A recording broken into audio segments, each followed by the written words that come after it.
We have this, we have that.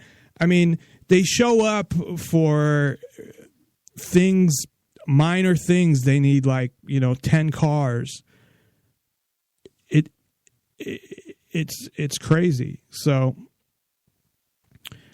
the other thing is the discipline that they teach in the schools. And I don't know how the police are involved in that and what their role is, because they may say stuff, like if they're walking down the hall and a kid is, say, sagging his pants or something, do they say something like, oh, you should pull your pants up, or why do you wear your pants? Do they fuck with kids? What do? They also get to know the kids, so they'll know, oh, we think this kid's a troublemaker. They'll be labeling kids and stuff like that. But in general, schools are there to also teach discipline. And it's not about having your class in order and things like that. I mean, essentially, you can always kick a kid out, and I'm fine with that. If you said someone's causing trouble and it's to the point where you can't teach a class, because you can have this in college, you say, well, you have to leave because you're disturbing the class. And then their punishment is that they miss whatever was taught. They have to get that information. So this whole thing that you need permission, why do you think that it's set up where, never mind that part of it, that's the only part that even makes any sense, that if you have somebody disturbing the class to the extent that you can't teach them, and I had that happen a few times where I had to stand in the hall, but at least I didn't get detention or anything. But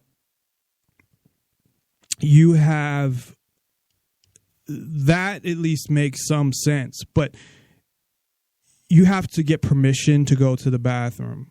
You have to get a pass or something. At least you did when I was in school. I'm sure now maybe it's even more strict. You need permission to do anything. So it's set up. It's almost like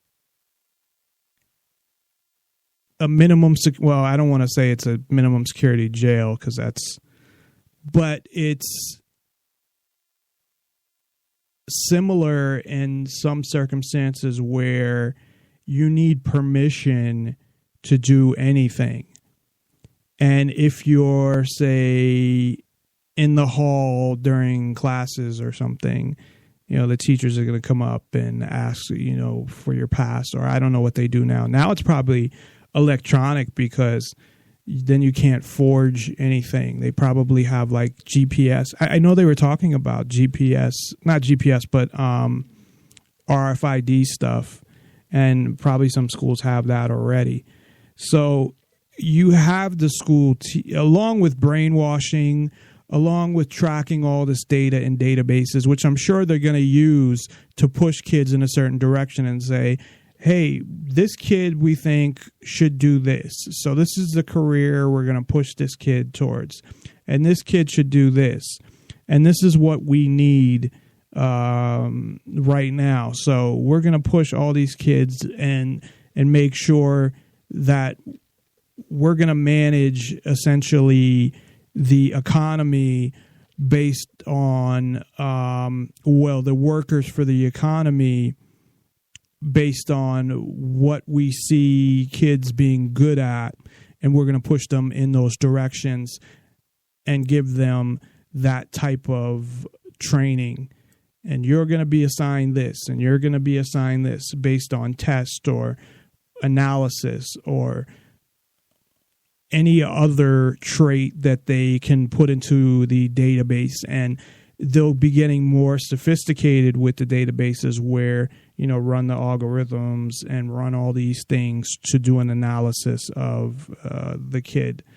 So that's another thing that they have built into the schools is to teach discipline, and schools have no fucking business teaching discipline. It's not their job. It's the government disciplining you, telling you how it should be, trying to prepare you for obeying the government, essentially. I had talked about kids being arrested for fighting. Kids have been arrested for a bunch of stupid shit. I know they had a little kid arrested for, I think he kicked like an officer, but this is like a 5-year-old or something, and they handcuffed him. They've had so many different things that they've arrested kids for that are just ridiculous. And you also have the whole sexting thing where I know recently there was a school that there was a whole big, like, they basically called it like a sexting ring or something like that, where it's, the serious problem. And what's the fucking problem, really? If teenagers want to send each other, their boyfriend or girlfriend, fucking naked pictures, it's their body, it's their choice. What the fuck do you care? In all seriousness, what is it, and what is doing something after the fact going to do anyway? It's going to deter them or deter other people. Is that what it's going to do? It's probably just going to make them be more careful. But at the same time, if you want to talk to kids about, and I wouldn't see a problem with this, the fact that, people could take your picture and put it on the internet. So be careful what you put out there. I don't see anything wrong with telling kids that, because it's true and they should be aware of it. But ultimately, I think it's up to them when you're 15, 16, when you're in high school, even 14, you know what the fuck you're doing now. You might not make as good of as decisions as you would if, when you're older. But if you want to text a naked picture to your boyfriend or girlfriend or whatever, I was going to try to think of a name for your trans your trans friend, that should be your right, and it's none of the fucking government's business. It's your body. It's not. I don't even think it's your parents' business, to be honest. And that's the other thing that you have. So I think regarding schools, I've pretty much said what I have to say about that.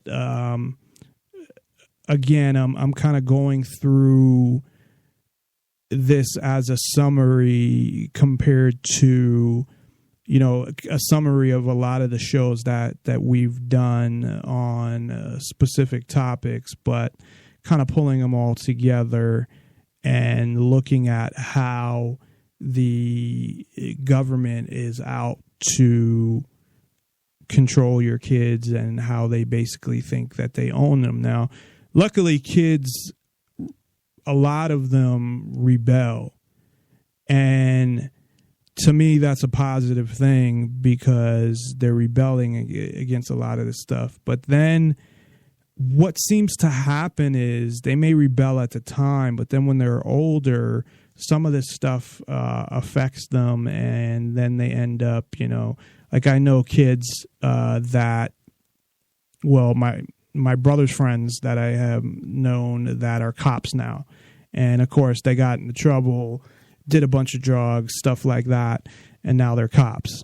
So it's like, maybe at the time they were kids, so they did whatever, but then later whatever was taught to them was absorbed when they got older.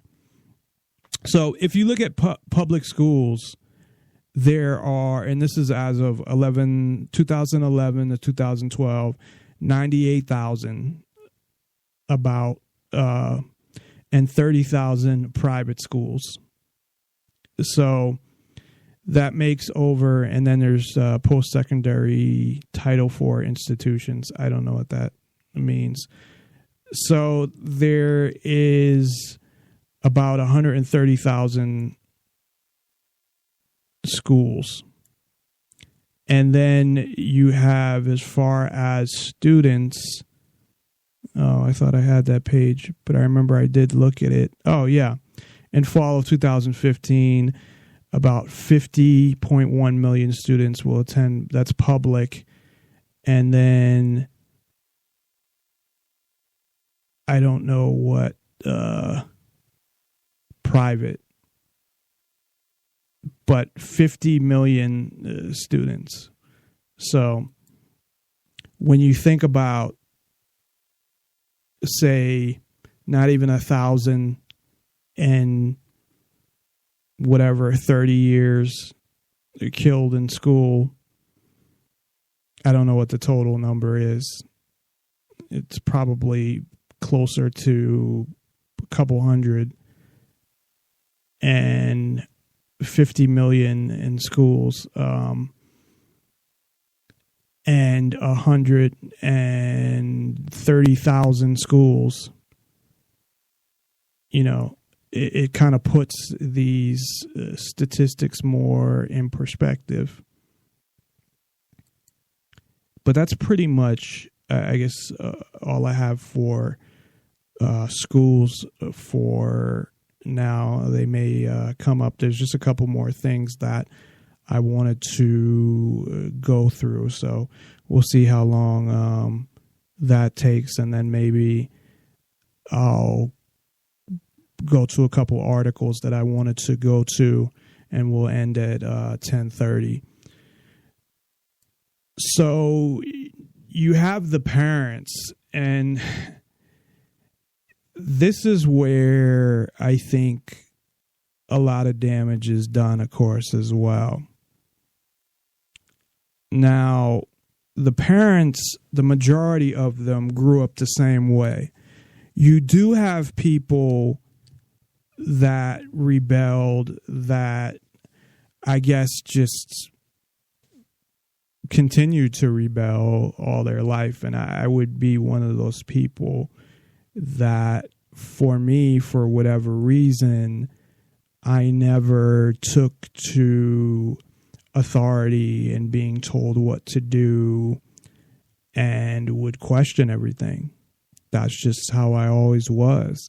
And I didn't get in trouble a lot, but I got in trouble and I took it as far as it would go when I disagreed with something or thought something was wrong or thought I was being screwed over or something like that. I remember an incident in high school where I was wearing my hat. So they had that rule, because to them, and especially Boston is almost like in New England in general. And this is why New Hampshire, to me, is not all it's cracked up to be when they talk about it, because you still have a lot of those